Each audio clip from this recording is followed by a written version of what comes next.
para sa kanyang tatay. Dinededicate din pala ni Chelsea Manalo ang kanyang pagsabak sa Miss Universe para sa kanyang yumaong ama na si Mavlevi Brown. Eto nga pala yung tatay ni Chelsea Manalo, yung biological father niya. So, he is an African American. According sa Pinoy history in which nabonggahan ako sa pag-research nila ha.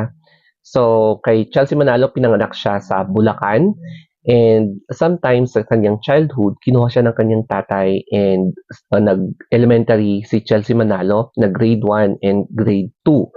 Tapos, bumalik siya dito sa Pilipinas dahil daw nami-miss niya yung kanyang mother. But then, hindi pa rin ako satisfied sa reason. Baka siguro meron pang ibang reason kung bakit siya bumalik dito sa Pilipinas. And then, biglang nagkaroon ng malubhang karamdaman yung kanyang father and doon siya nag-succumbed or